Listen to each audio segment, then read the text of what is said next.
Olá, eu sou o Luiz Fujita, sejam bem-vindos a mais um Entre Mentes, nosso podcast sobre saúde mental. A gente agora está em março de 2020, ou seja, a gente está no início do avanço da Covid-19, que é a doença provocada pelo novo coronavírus aqui no Brasil. Nesse momento que a gente está gravando, alguns estados estão se adiantando e já estão decretando isolamentos, né? A gente tem usado termos como quarentena, surgiu o lockdown agora, né? Tecnicamente, quarentena não é o mesmo que isolamento, mas para o nosso assunto aqui, esse detalhe não importa muito, né? Muita gente está se preparando para restrição de liberdade, que é o que interessa para o nosso assunto de hoje. Todo mundo não, mas muita gente talvez já esteja vivendo aquela situação assim, né? Aquele restaurante que você gostava de já não tá atendendo mais presencialmente, o evento que você ia foi cancelado, se você fazia exercício na rua, tá evitando fazer também. Se tem parentes mais velhos, você já deve ter sido orientado a evitar ter contato com eles, né? E, além de tudo isso, ronda uma incerteza, né? Sobre como as coisas vão se desenrolar.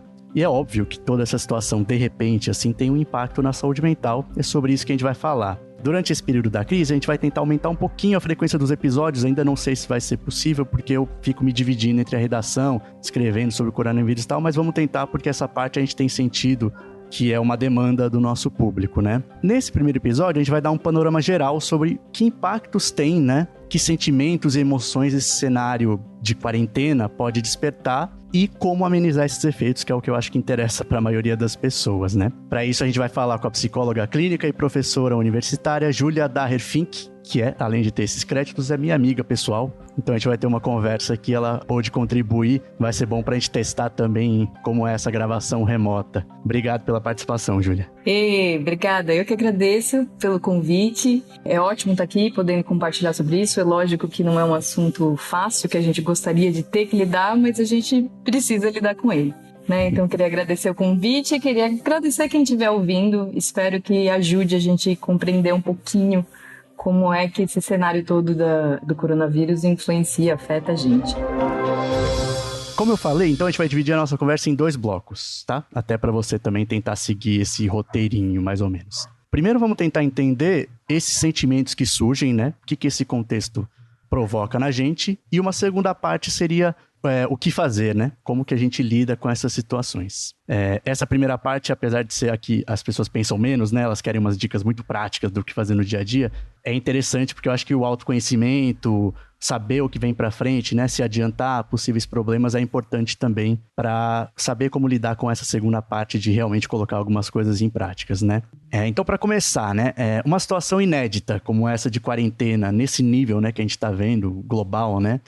Entre as emoções todas, né, que a gente sente, o que essa situação desperta de sentimentos, né, nesse momento? Olha, eu acho que qualquer condição aversiva e incontrolável, né, sabidamente por estudos aí da análise do comportamento, que é uma das abordagens da psicologia, geram sentimentos de ansiedade, sentimentos de angústia, desespero, bem tipicamente.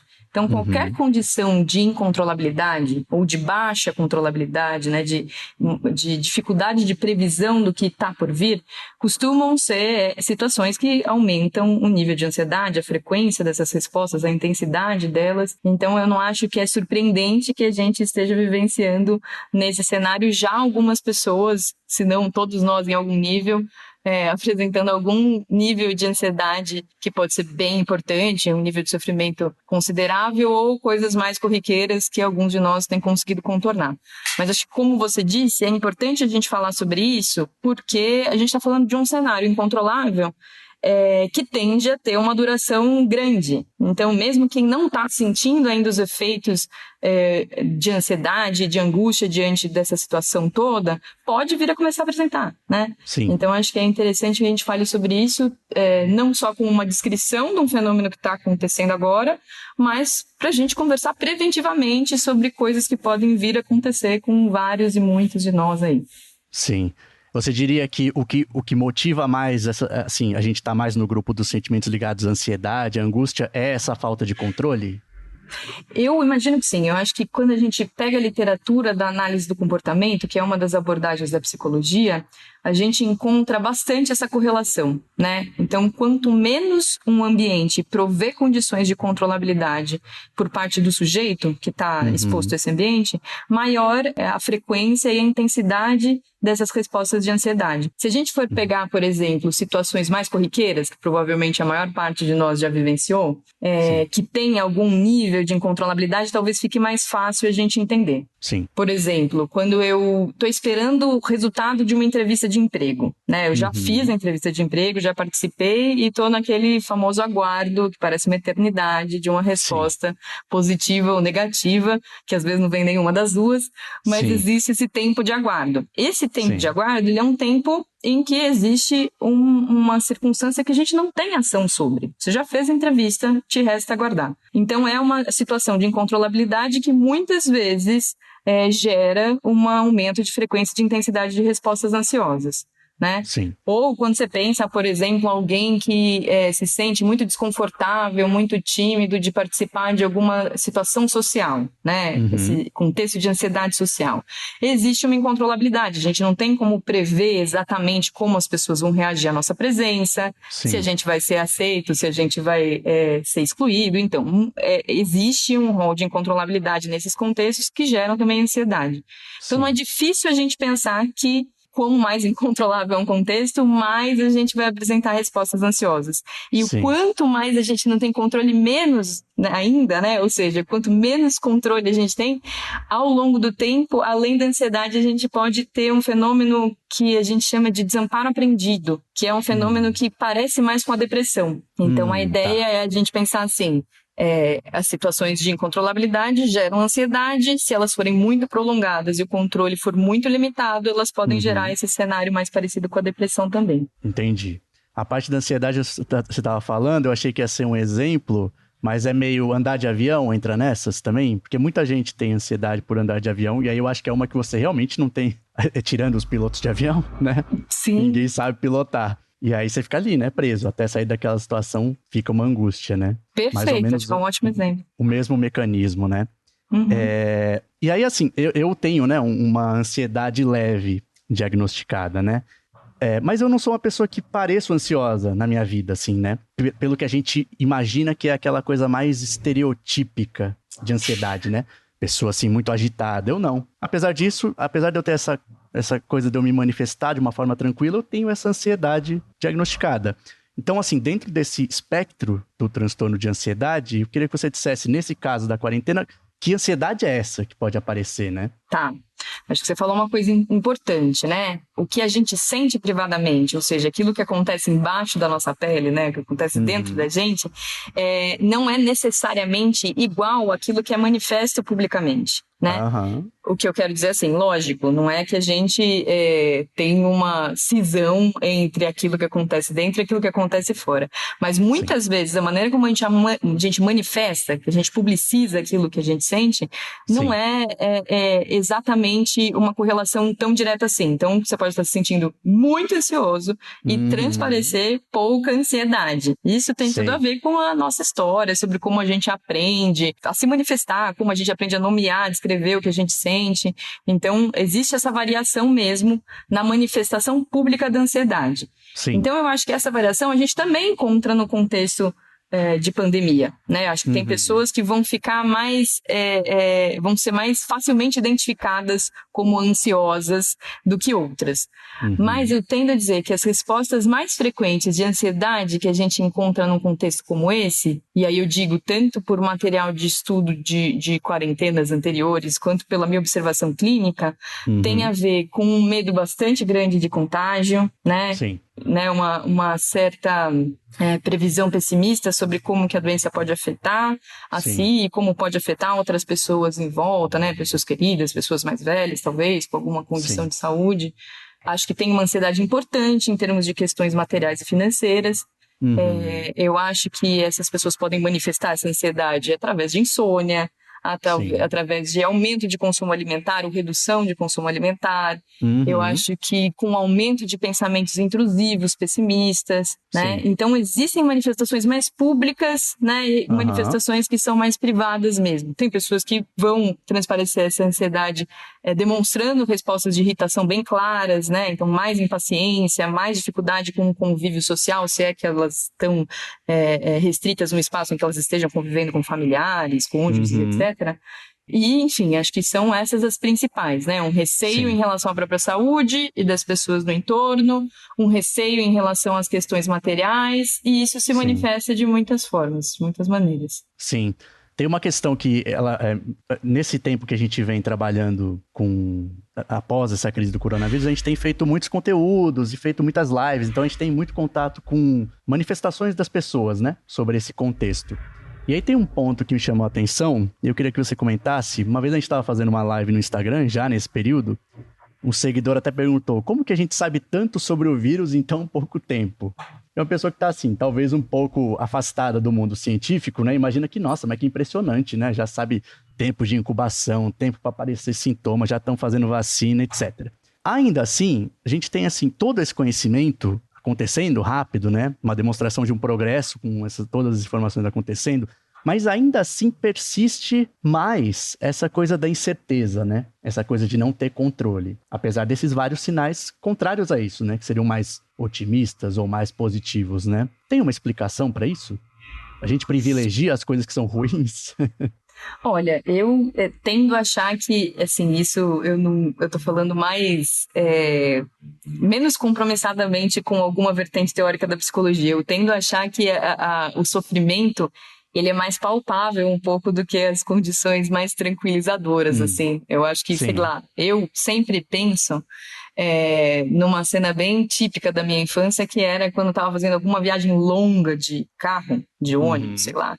Sim. E aquilo parecia que não ia chegar nunca. E era a sensação real de que aquilo nunca ia acabar, sabe? Por mais que você soubesse passou mais devagar. que, assim, em algum momento você ia chegar no teu destino, aquele sofrimento parecia tão realista que dava a impressão que jamais eu ia chegar no destino, né? Então eu acho que tem um pouquinho disso, mas eu acho que tem uma outra coisa que talvez seja bacana da gente comentar, Luiz, que tem a ver com um conflito em termos de atitudes que espera-se que a população geral tenha e a imediaticidade ou não desses resultados provenientes dessas atitudes que se esperam, né? Sim. Então vou tentar sintetizar um pouquinho o que eu estou querendo dizer para ficar mais claro para todo mundo.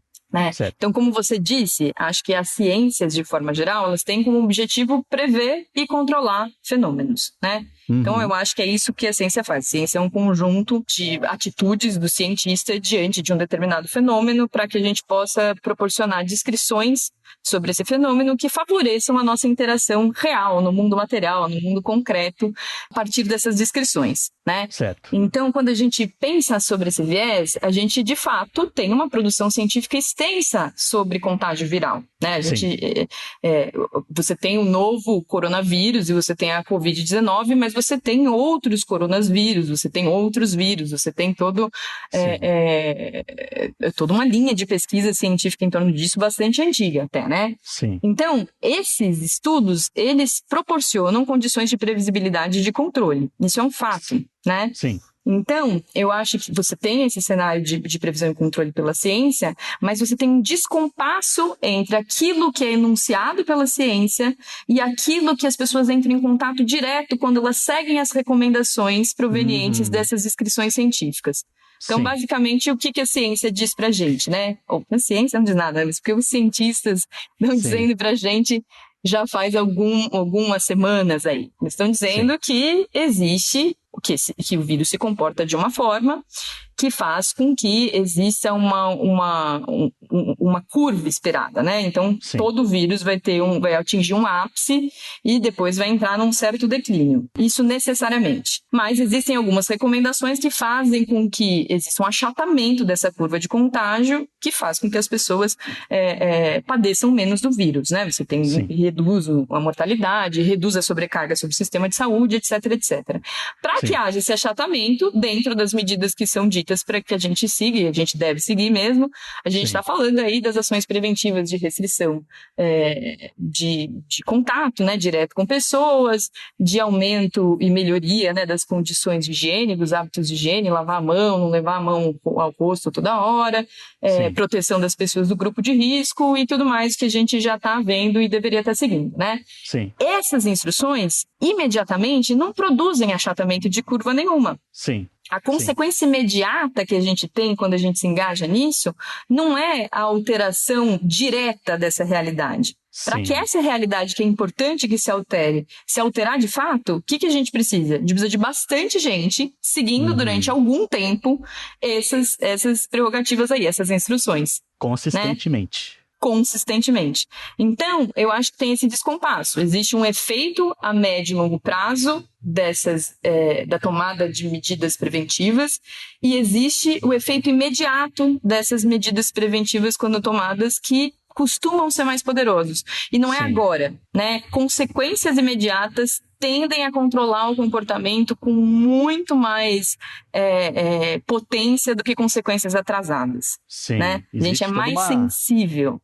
Existe uma linha toda, né, que explica evolutivamente por que a gente é tão ruim de agir e planejar a longo prazo, né? Acho que entra um pouco nessa mesma linha, né? Perfeito, é exatamente essa linha, né? E é por isso que é difícil a gente falar e se engajar em comportamentos que gerem consequências muito atrasadas, né?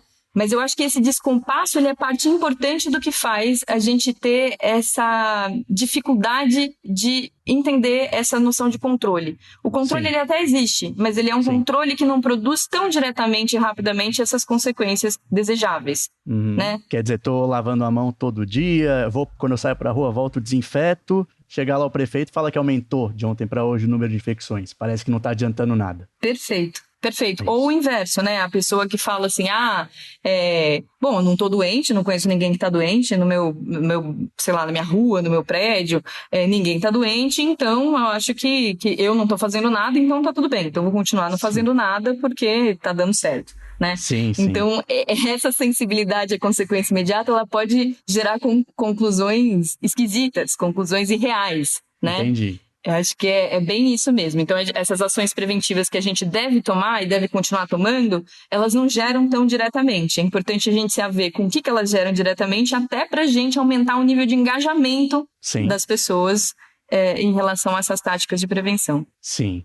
Indo nessa linha de, né, parece que haver um descompasso entre a realidade e o que algumas pessoas decidem fazer, tem um outro comportamento que eu queria falar com você, que é essa espécie de negacionismo, né? A gente tem exemplos de outros países, né, que passaram por essa pandemia há um pouco tempo, com imagens muito evidentes, né, a Espanha agora começou a passar a Itália como bola da vez, nesse momento que a gente está falando, mas a Itália até então era o nosso grande exemplo de coisa que está dando errado, né? E aí tinha lá caminhões levando corpos para fora das cidades para serem cremados, não pode fazer velório, uma tristeza só. Ainda assim, tem uma resistência em seguir recomendações de autoridades sanitárias, né? De onde vem esse negacionismo? Que acho que ele é parecido com o que a gente estava falando antes, mas parece que ele segue uma linha um pouquinho diferente de comportamento. Então, eu acho que tem muitas variáveis. Eu tendo a achar que tem uma parte desse fenômeno que tem a ver com o que a gente estava dizendo mesmo, desse descompasso entre o que se observa mais diretamente e mais a médio e longo prazo. Eu acho que tem também uma outra faceta que é importante de pensar, que a gente costuma ser mais suscetível a agir diferencialmente diante de circunstâncias que a gente experimente diretamente, né? Do que experiências que são de outras pessoas. É claro que isso existe, né? Não estou dizendo que a gente é impermeável ao mundo, senão acho que a gente não teria nem se comunicado em algum momento da evolução, né? Acho que a comunicação, o comportamento verbal, ele é absolutamente funcional para a nossa existência aí no mundo. Sim. Mas, fato é que a prescrição verbal, ela costuma surtir menos efeito do que o contato direto com um determinado evento, com uma contingência específica, né? Então, acho que tem um pouco disso, né? A gente fica, e aí acho que a gente até inventa algumas descrições verbais que favoreçam isso. Eu lembro que eu conheço algumas pessoas que quando não tinha estourado casos aqui em São Paulo, nem no Brasil e tal, algumas pessoas que diziam assim, aqui é muito quente, não vai ter transmissão. Né? E aí, quando a gente pensa nisso, é lógico, acho que tem um desejo muito grande nosso de não padecer desse mal que parece que está assolando o mundo, mas fato é que não existia nenhuma evidência que dissesse pra gente que o calor era algo que poderia barrar o vírus, né? Sim. Então, eu acho que tem um pouco disso, da gente estar da experiência direta ser diferente daquilo que a gente está vendo. A gente está em contato com países que estão em outro momento da curva, né? Sim. E tudo indica que se a gente tomar as mesmas decisões que esses outros países, a gente vai experimentar curvas parecidas, mas não a gente ainda não está experimentando, né? A gente está experimentando ainda a subida. A gente talvez ainda vá subir um bocado, né? Sim. E é por isso que eu acho que é importante a gente fortalecer o máximo possível, em todos os outros momentos, mas nesse com alguma urgência, alguma credibilidade ao conhecimento científico mesmo. Sim. Né? Porque se essa incontrolabilidade aumenta os fatores ansiogênicos, a gente tornar claros os achados científicos aumenta a nossa condição de prever o que vai acontecer. Sim. Né? Uma confiança de que aquilo lá tem grande chance de acontecer daquela forma, né? Exatamente. E aí eu acho que é isso. A gente pensar assim, que a previsão nem sempre vai ser uma previsão deliciosa, que a gente goste de lidar com essa realidade. Às vezes as previsões providas pelas ciências não são, né, uma gostosura de se lidar mesmo. Sim. Mas eu acho que faz com que a gente esteja tateando um terreno que tenha mais contornos, menos às cegas, né? Sim. É diferente, por exemplo, da gente pensar num correlato histórico viral aí, quando a gente estava pensando na expansão da AIDS, né? Sim. Como doença. Que naquele momento passou um tempão até que você tivesse produção acumulada de ciência para entender sobre coisas básicas da transmissão daquele vírus. Sim. Né? E aí você tinha lá, né, durante um tempo, as pessoas acreditando que você tinha, se você tivesse contato próximo, isso já era uma condição de infecção importante e tal. Então, acreditar na ciência faz com que a gente revise algum desses tabus e tire até um pânico que possa ser gerado em relação a tudo isso. Eu vi começou a circular uma imagem nesse período agora, que era o cara tirou uma foto de uma prateleira de supermercado, aí era a gôndola de sabonetes, tinha acabado aquele bactericida, que mata 99,9%, e os normais, que funcionam otimamente contra vírus, porque não são bactérias, né? Não é de bactéria que a gente está falando, estavam lá, a prateleira cheia. Então, é um entendimento muito precário da ciência, né? Que vem vivendo nesse momento o seu pior momento, né, da história, parece. Exato. Chegando agora acho que a gente pode ir para um segundo bloco agora, Júlia, que é aquele que a gente falou de, né, beleza, como que a gente pode então lidar com esses sentimentos que, né, como a gente falou até agora, tem muita chance de acontecer, porque a gente deve passar uns meses aí nessas condições. Antes da gente fazer o programa, na preparação, você mandou um estudo, né, que é uma revisão de outros estudos, feito assim muito rapidamente, justamente pela emergência que a gente tem hoje em dia por esse tipo de informação. Então é uma revisão, assim, a gente vai falando ao longo, né, dos poréns que ele tem, que são, assim, os estudos não tem tantas pessoas assim, mas de qualquer forma ele tem umas conclusões que são, pra gente, são até intuitivas, né? Sim. E ele tem alguns fatores que ele chama mais atenção sobre fatores que levam ao estresse. E acho que a gente poderia começar a dar umas diquinhas pegando por esses grupos aí que ele cita. O que você acha? Pode ser. Acho que é um caminho possível, sim. Tá. Acho que é isso, né? Como você disse, ele é um estudo de revisão. O que é um estudo de revisão? É um grupo de cientistas que vai examinar o que já foi produzido bibliograficamente, o que já foi submetido, né, publicado, em relação a um assunto específico. E esse é uma revisão de impactos psicológicos de quarentenas, né? Sim. Então, acho que é isso.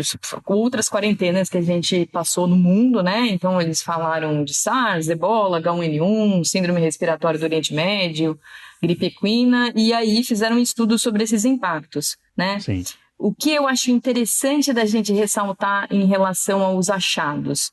Eles descrevem os impactos durante a quarentena, ou seja, durante esse período de isolamento físico, e as medidas dos efeitos posteriores à quarentena, né? Sim. E aí, quando a gente olha para esses dois momentos, eu acho que a gente chega a conclusões importantes. Tem um outro porém que acho que é interessante falar, é que essas quarentenas que são analisadas nessa revisão são ainda quarentenas curtas, né? Entre aspas, porque é aquele sistema de você isolar quem está com sintomas, ou isolar quem está doente, né? Para manter o cara em tratamento. Mas assim, uma quarentena como a gente prevê que aconteça, né? De o governo baixar um decreto para toda a população, todo o comércio não essencial fechar, não tem nesses estudos, né? Mas assim, de qualquer forma, se numa quarentena curta como essas, que é assim de 20, 30 dias no máximo desses estudos, já predispõe a vários sintomas negativos, a gente pode imaginar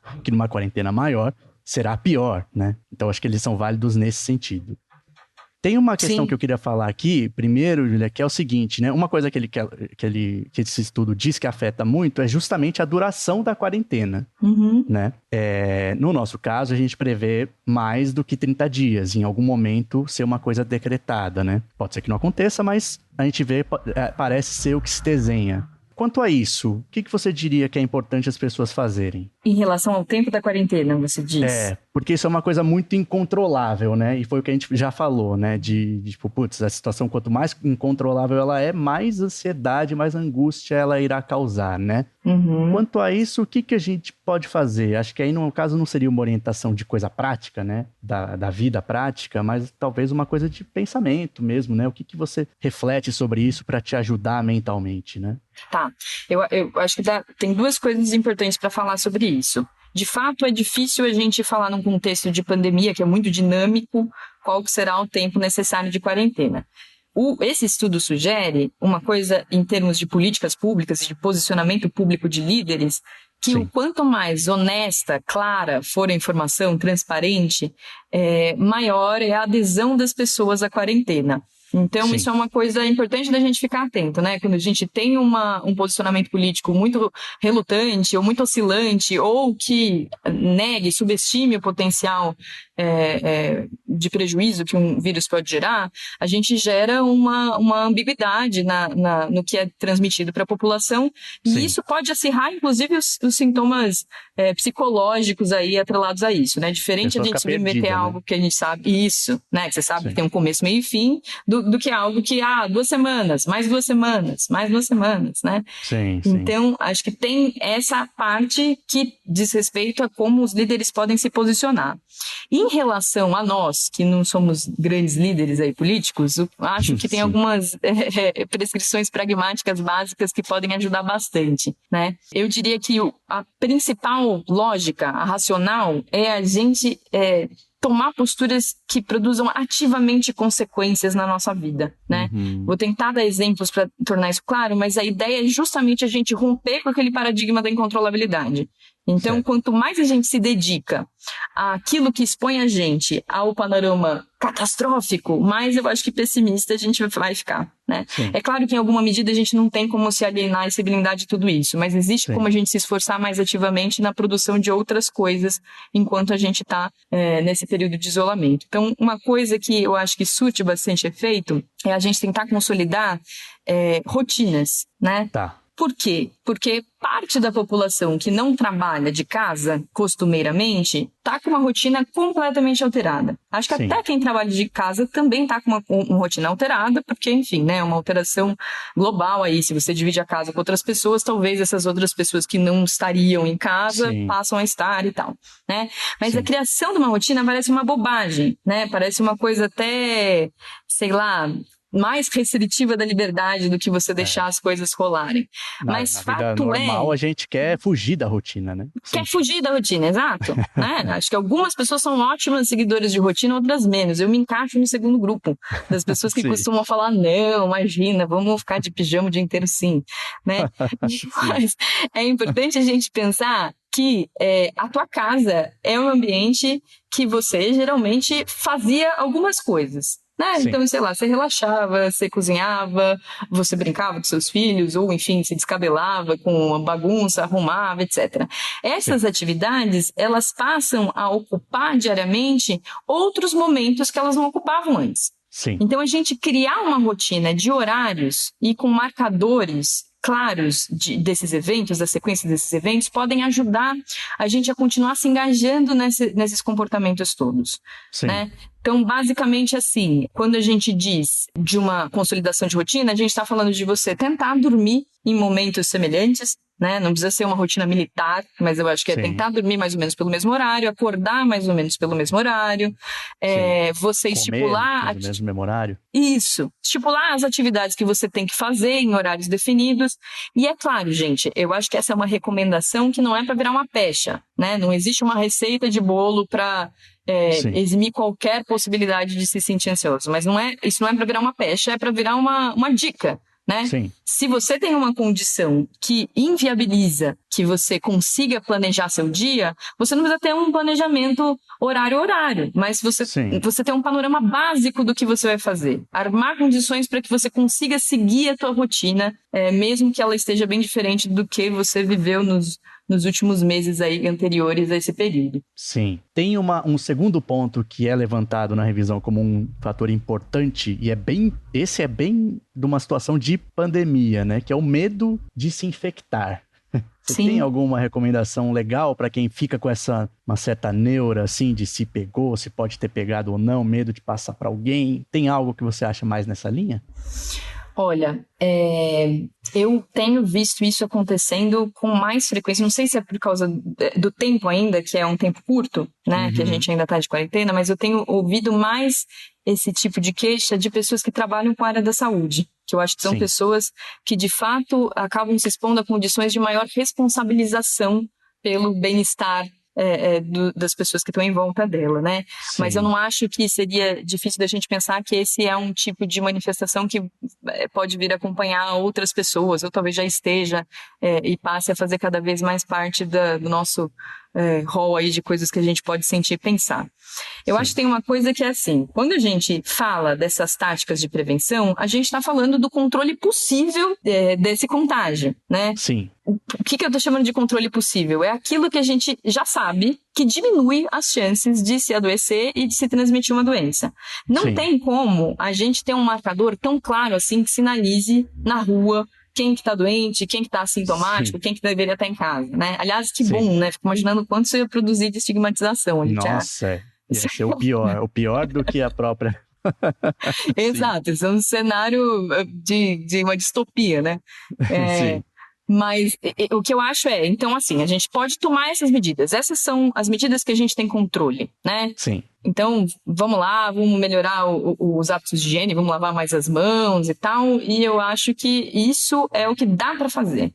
A gente não tem como se dedicar a rotinas que fariam com que a gente não tivesse chance nenhuma. Não existe chance zero, né? Sim. E eu sei que para algumas pessoas isso é bem desesperador. A vontade é que exista uma receita que faça, olha, não vai acontecer nada de errado, né? Sim. Então eu acho que o que a gente pode fazer em relação a isso é tomar essas medidas de precaução e consumir menos coisas que digam respeito a notícias muito pessimistas sobre o agravo da doença, sobre o agravo da curva, né? Tem duas dicas que eu me arrisco aqui a dar, que eu vi, mas eu achei que podiam ser interessantes para pessoas que têm medo de pegar, né?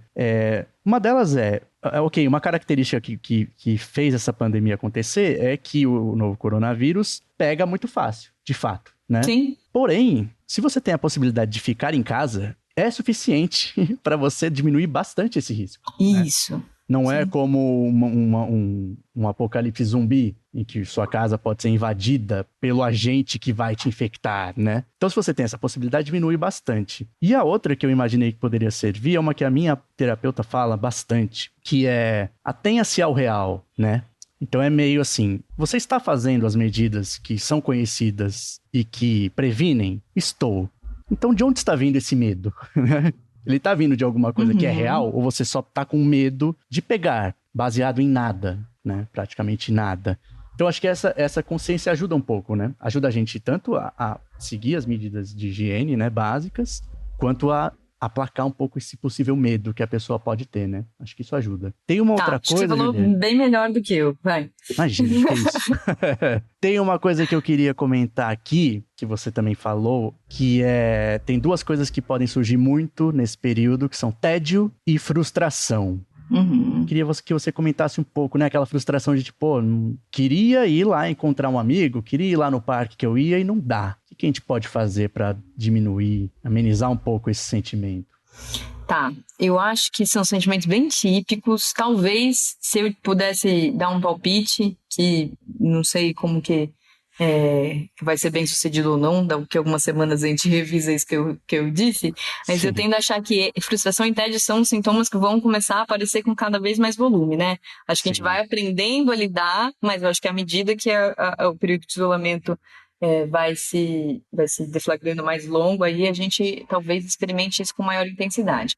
Então eu acho que já vale a pena a gente pensar que uma vez que não dá para a gente manter os mesmos hábitos, que a gente tente trazer esses hábitos para perto da gente. Trazer a rua para dentro de casa, não no sentido literal, pelo amor de Deus, mas no sentido de tentar aproximar coisas que você teria contato mais corriqueiro e naturalisticamente falando, que você deixa de ter. Porque quando eu saio para trabalhar, eu posso nem naquele dia ir encontrar alguém para tomar uma cerveja. Mas quando eu saio para trabalhar, eu vou ver pessoas, eu vou conversar com pessoas, eu vou falar bom dia, boa tarde, fazer uma piada qualquer. Isso já é socialização. Quando a gente pensa no isolamento físico, essas condições se restringem, né? Então, tentar trazer o contato social para algo mais corriqueiro, diário, por intermédio, né, de plataforma digital, aí, de chamada de vídeo, etc., pode atenuar um pouco essa sintomatologia da privação afetiva, né? Sim. Então, eu acho que esses hábitos, eles podem começar a fazer parte cada vez mais da nossa rotina. Eu até tenho visto isso acontecendo bastante, assim. Sim. Se você entrar no Instagram, por exemplo, acho que nunca na minha... sei lá como chama isso, né? Naquele lugar que aparecem os stories das pessoas, nunca apareceu tanto live acontecendo ao mesmo tempo, né? Acho que já é um efeito dessa privação. Acho que, nossa, vamos lá ampliar, vou abrir as portas aí da minha casa para mostrar o que está rolando por aqui. E isso é positivo, né? Eu acho que é positivo a gente criar condições para que essa privação seja menos dura, menos sofrida, né? Sim.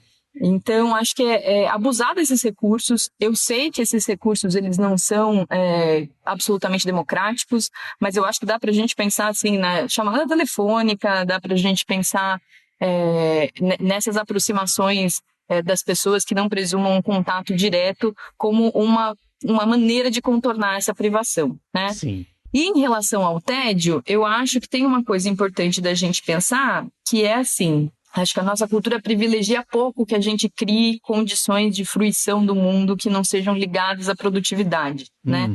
Acho que quando a gente vira adulto, quando a gente vai virando adulto, quando a gente vai sendo lido como adulto, cada vez menos isso faz parte de uma expectativa de atividade que se exerça, né? Quando você é adulto, eu sou o Luiz, eu sou jornalista, né? E aí parece que isso se basta. É a segunda coisa que se fala, né? Depois do nome, exatamente. Tipo, imagina, todo o resto da sua história antes de você ser um jornalista já era, não existe mais, foi anulado, né? Então eu acho que talvez isso seja um indicativo, essa cultura que privilegia o trabalho em detrimento de qualquer outra coisa, ela é uma cultura que ela vai fomentando condições para que diante de uma situação em que exista restrição, o tédio emerja, porque a gente não sabe o que a gente faz com o tempo que resta, né? Então a primeira coisa é tentar olhar para esse tempo que resta e ver o que existe a teu alcance, revisitar hábitos antigos, experimentar coisas novas que possam estar a seu alcance, sem entrar numa pilha da produtividade disso também. Não é pra gente criminalizar o ócio, ou ter que tornar o ócio uma coisa assim, tipo, eu tenho que ler 20 livros na quarentena. Mas eu acho que é tentar experimentar coisas que possam ser prazerosas, frutíferas, e que coloquem a gente em contato com esse aspecto mais vital, sabe? Com a vida. E menos com o discurso só da letalidade, do problema, do absurdo, da catástrofe e do que mais está se dizendo. Que tem que ser dito em alguma medida, mas também tem que ser consumido de uma maneira mais parcimoniosa, né? Sim, legal. Finalizando aqui, Júlia, os últimos dois, eu queria um comentário em outra linha. Porque, assim, eles saem um pouco do que o indivíduo pode fazer. Tá. Então, assim, os dois últimos fatores que esse estudo chama bastante atenção como fatores estressores são perdas financeiras e falta de acesso a suprimentos. Sim. Isso já é tarde para a gente estar começando a falar, mas sozinho, a própria pessoa que pode ser afetada por perda financeira e falta de suprimentos, pouco pode fazer, né? E mesmo outras pessoas que queiram ajudar individualmente, podem fazer pouco também, né? No volume que a gente imagina que vai precisar, pelo menos, né? Então, assim, a gente não tem aqui um programa que vai falar alternativas para uma empresa mitigar suas perdas financeiras com delivery, home office, seja lá o que for. A gente está falando de outra coisa aqui, né? Então, eu queria que você falasse um pouco sobre o que a gente precisa como sociedade fazer para amenizar essas perdas que outras pessoas vão ter, e na verdade a maior parte do Brasil vai ter, né? Isso. O que a gente pode fazer como grupo, né? Olha, eu acho que é essencial, essa parte da discussão é fundamental. Acho que quando a gente pensa das nossas dicas de condutas individuais, isso é absolutamente importante para a nossa saúde, mas eu acho que é importante a gente pensar que esse contexto de pandemia convoca a gente para uma circunstância que só a atitude coletiva gera resultado positivo. Sim. Né? Desde a prevenção ali, né? Desde o comportamento individual de você se resguardar em casa, de você ter os hábitos de higiene e tal, desde isso, que só fará efeito se for uma medida tomada por um contingente grande de pessoas, Sim. até a gente pensar nesses efeitos, né? Nesses efeitos de você, enfim, saturar o sistema de saúde, fazer pessoas que talvez que estejam em vulnerabilidade social já há tempos tenham menores condições ainda de ter um tratamento adequado. Sim. Então, assim, eu vou dizer pessoalmente o que eu acho, né? Eu acho que a gente tem que pensar que o fortalecimento da coletividade é importante. Então, quanto a gente puder fortalecer as alternativas que existam de suporte básico a essas pessoas, eu acho que isso é importante de ser feito, né? Eu sei que hoje vai ser votada um projeto de lei de renda básica, por exemplo, Sim. que é um projeto que prevê o pagamento, acho que de um salário mínimo para as pessoas em vulnerabilidade social durante esse momento. Né? Acho que essa é uma medida, é óbvio que o Estado é quem deveria se preocupar em prover essas condições básicas, né? Óbvio, pelo menos da maneira como eu acredito que deveria funcionar, mas fato é que a gente está num momento limite. Então eu acho que passa essa condição de solidariedade a gente tentar se engajar em condutas que favoreçam que essas pessoas não sejam afetadas, né? Como se disse, a maior parte do Brasil. Então tentar fortalecer as iniciativas que já existem, né? Acho que a gente já começa a ver, por exemplo, alguns movimentos sociais angariando fundos para prover condições mínimas para as pessoas que estão ali participando desses movimentos ou que são atendidas, né, dentro dessa população que esse movimento se refere. Acho que fortalecer essas iniciativas é importante. Fortalecer, eu acho que essas alternativas da política mais institucional, né, esses projetos de lei, seja favorecer, enfim, deixando isso claro, né, transmitindo, compartilhando essa mensagem, a importância disso. Sim. E eu acho que, assim, né, se a gente tiver, por exemplo, a possibilidade de continuar pagando pessoas profissionais que façam parte da nossa vida, ainda nesse momento, eu acho que isso também é uma coisa mínima, né, da solidariedade, desse exercício. Então, a gente está diante de uma situação que coloca a gente bem claramente diante de uma circunstância em que a gente tem que optar pela manutenção de riquezas e pela menor perda possível em termos de humanidade, né? Sim. E é uma decisão complexa de se ter, porque você vai ter danos de todos os lados. Mas eu tendo a achar que o privilégio da humanidade ele é um privilégio que faz bem coletivamente, inclusive para a nossa saúde mental, sabe? Pode ser um bom jeito da gente pensar em hábitos positivos para a manutenção da nossa estabilidade individualmente e tal, a gente pensar nos hábitos solidários, né? O fortalecimento dessa solidariedade como uma maneira de enfrentar essa pandemia. Sim, a gente tem visto bastante as orientações sanitárias que estão predominando serem contra-argumentadas com a parte da economia, né? A economia vai quebrar, o Brasil não pode parar, acho que é o slogan do nosso governo federal no momento, né? E o que eu tenho visto, na verdade, é que as duas coisas, elas não excluem uma a outra, né? Então você tem o combate à pandemia é uma frente de saúde pública e a manutenção da economia tem diversas ferramentas para se manter que não mantém a vida normal, que é justamente o que vai contra a orientação sanitária. Uma das melhores entrevistas que eu vi esses dias, o especialista em economia falava, você tem que considerar que a situação é como se fosse a pandemia fosse uma situação em que o seu país está em guerra. Em guerra, as pessoas não ficam falando assim, não, vamos manter a vida normal para continuar produzindo, porque a gente precisa de dinheiro. Não, você transforma tudo que tem. Fazia sapato, vamos fazer bala agora, que é o que a gente precisa. Você muda e os países se endividam, porque eles precisam dar dinheiro para as pessoas continuarem sobrevivendo sem manter a vida normal delas, né? E acho que isso está faltando um pouco no discurso e às vezes as pessoas que você percebe que tem a tendência de ser solidárias, fica um pouco nessa, mas realmente a economia não pode parar, né? Realmente não pode, mas tem várias formas de você manter ela funcionando, né? E aí eu queria que você finalizasse, né, finalizando o nosso programa, falasse um pouco sobre isso, porque é também uma conclusão da revisão que a gente tomou meio que como fio condutor, que é a importância do altruísmo para atravessar esse momento, né? Ele pode ser benéfico, né? Como é que o altruísmo é visto, né, na psicologia? O que ele pode fazer pela gente? Olha, eu acho que o altruísmo, né, essa capacidade que a gente tem de ficar sensível às contingências do nosso entorno, mesmo que elas não afetem a gente tão diretamente, é algo bem importante. E é importante de ser fortalecido como prática. Ela não é uma prática óbvia, né? Sim. Ninguém nasce altruísta, ninguém nasce com uma sensibilidade ao outro, assim, inatamente, né? Sim. O que eu acho que a gente faz, a gente tem uma cultura que pode privilegiar mais esses ganhos individuais em detrimento de ganhos coletivos.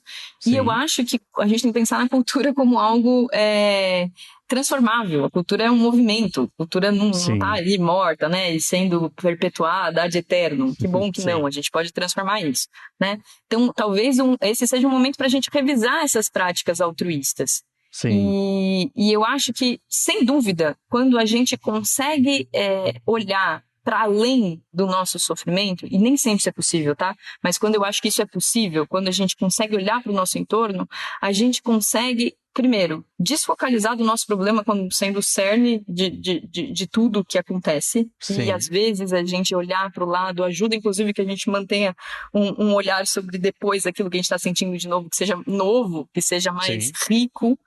E eu acho um tanto porque se a gente fortalece esse padrão como um padrão social relevante, a gente começa a valorizar esse tipo de conduta. Sim. A gente começa a valorizar a conduta da pessoa que, de fato, vai armar condições para que o outro não padeça de um mal que ela já sabe que ela está sanada, né?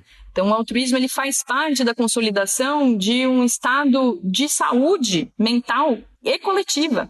Acho que é importante pensar, assim, que quando a gente fala de saúde mental, ou quando a gente fala de psicologia, né, de forma geral, dá a impressão que a gente está falando do indivíduo, né? A gente está falando sempre do que acontece na mente, seja lá onde fique a mente, né? Mas de o que acontece em termos subjetivos de uma pessoinha ali. Sim. Sendo que eu acho que, assim, a despeito da abordagem que um psicólogo ou uma psicóloga siga, existe a noção de que esse sujeito está em relação. Sim. A nossa subjetividade se constrói através da relação. Se ela se constrói através da relação, acho que o quão mais a gente focalizar em relações que coletivamente produzam algum senso de justiça social, e óbvio que é difícil produzir consenso sobre isso, mas quando a gente se aproxima disso, talvez a gente consiga construir subjetividades mais saudáveis para si e para o mundo, sabe? Eu sei que parece um jeito utópico de lidar com essa realidade, mas eu de fato acho que talvez seja uma convocação, né? Lógico, não intencional. O vírus não está pensando em fazer a gente ser uma unidade melhor e nem pior. Mas assim, é uma convocação a gente repensar nossas práticas culturais e que talvez a gente privilegie mesmo essa maneira de interagir que seja mais altruísta. É uma oportunidade, né? É uma oportunidade. Legal, Júlia. Acho que foi uma boa forma da gente terminar, né? Trazendo um pouco para essa nossa vida comunitária, que fica realmente esquecida. E é verdade, ainda mais quando a gente fala em saúde mental, né? Os tratamentos são individualizados, né? As terapias são no máximo de casal, mas a gente esquece um pouco, né? Dessa parte de saúde mental coletiva, de fato. Tem algo que a gente não trabalhou aqui que você queria deixar como uma última mensagem? Eu acho que tem uma coisa, assim, que é uma coisa que eu tenho percebido bastante nos atendimentos clínicos, né? Acho que a gente está num momento de pandemia que faz com que a tônica central do que é dito, do que é falado em todas as plataformas que a gente acessa tem a ver com isso, né? Sim. E isso é óbvio que iria acontecer, né? É um contexto absolutamente novo, existe uma curiosidade, uma expectativa de se entender o que está acontecendo e existe uma profusão gigantesca de informações. Então, uma coisa que eu tenho visto e que eu tenho tentado conversar com as pessoas que eu atendo é pensar no consumo dessa informação. Né? E aí, o que eu acho? Acho que vou retomar até uma coisa que você disse que foi bastante interessante, que acho que você disse que a tua psicóloga te falou, né? Você está tomando a precaução de não sair de casa? Você está fazendo os hábitos sanitários aí que foram instruídos? Sim. Então, meio que é isso que te faz o máximo possível reduzir as condições de contágio. Então, Sim. assim, é pensar que o consumo exacerbado e ilimitado de informações sobre isso não te faz Sim. imune e não te faz menos vetor. Sim. Existe um limite de quanto a informação pode ser algo que colabora para a ansiedade ou não. Uhum. Então, não é uma regra geral, mas eu acho que é importante a gente começar a ficar sensível sobre que acesso é esse, que informação é essa que a gente consome. Acho que olhar criticamente, ativamente para essas informações também é uma maneira de consumi-las mais adequadamente, Sim. né? Então, acho que privilegiar, obviamente, informação de qualidade, informação que não seja mentirosa sobre o que está acontecendo, e às vezes consumir moderadamente. Então, algumas pessoas que acabam se sentindo muito mal quando começam a ver os dados, às vezes dados legítimos mesmo, coisas que foram construídas com bastante cuidado científico e tal, se sentem muito ansiosas. Então, para essas pessoas, talvez não seja adequado assistir todas as lives possíveis o tempo inteiro, né? Sim. Então, a gente precisa ter essa sensibilidade de procurar ativamente se engajar naquilo que faz com que a gente consiga manter uma vida minimamente tranquila nesse estado todo, né? Então, é consumir parcimoniosamente. E eu acho que, assim, consumir ativamente, não passivamente. Quando a gente abre Instagram, Facebook, Twitter, etc., qualquer site, né, de notícia, você está sendo inundado, né, o tempo inteiro. Então, procurar e restringir ativamente também é uma relação de controlabilidade que a gente se coloca. Sim, né? sim. Então, eu não vou Entra consumir a todo exercício tempo. que você falou antes, né? Isso. Então, eu acho que essa é uma maneira importante da gente se entender com essa informação que a gente pode receber o tempo inteiro. Se for possível e se for interessante para você, para quem está ouvindo, fazer um uso restrito, um consumo restrito disso pode ajudar bastante também. Sim. Para mim não é muito possível porque eu fico, né, em cima disso. Você é verdade. Todos os dias. Mas acontece um pouco isso. A gente teve um grande trabalho de pegar as informações e agora as informações que vêm, assim, de conhecimento sobre o vírus não mudam tanto, né? Na verdade, são mais notícias de número, caso, aí são mais aquelas coisas que podem causar ansiedade mesmo, porque é o número de novos casos infectados, o número de mortos, não sei onde chegou a pandemia, antes não tinha, mas o conhecimento que ajuda a gente a lidar meio que está estabelecido, né? Claro que a gente vai conhecendo cada vez mais, mas num ritmo menor. Então acho que a gente também pode mudar esse ritmo mesmo de consumo de informação. Muito obrigado, Júlia, por ter participado. Acho que a gente começou a ajudar bastante o nosso público em relação à saúde mental. Espero que a gente possa fazer outros programas sobre outros assuntos aí, esmiuçando mais conforme a gente entra nesse período. Muito obrigado. Eu que agradeço. Tchau, tchau. Obrigada. Tchau, tchau. Muito obrigado por terem ouvido mais esse Entre Mentes. A gente fica muito feliz de poder ajudar e percebe que as pessoas estão precisando, né? A gente recebe cada vez mais dúvidas sobre saúde mental, o que é importantíssimo, né? Saber que as pessoas estão preocupadas com isso também. Às vezes a gente fica com a parte de prevenção, as medidas de higiene, os cuidados mais práticos e esquece que essa parte de saúde mental também é importantíssima e pode, inclusive, afetar o nosso cuidado com todo o resto que é necessário, né, da parte física. Se vocês tiverem dúvidas, a gente vai tentar fazer esse podcast com mais frequência, né, talvez semanal, talvez 15 dias. Não prometo, porque a nossa equipe é pequena e aí eu preciso me dividir ajudando a escrever textos e tudo mais. Mas quem tiver dúvidas, né, a gente começou só a abordar essa coisa da ansiedade num período de confinamento.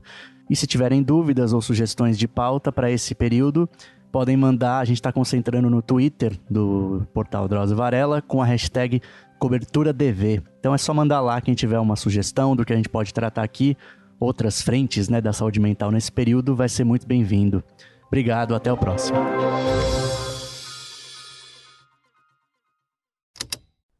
Esse programa foi editado pela Estalo Podcasts.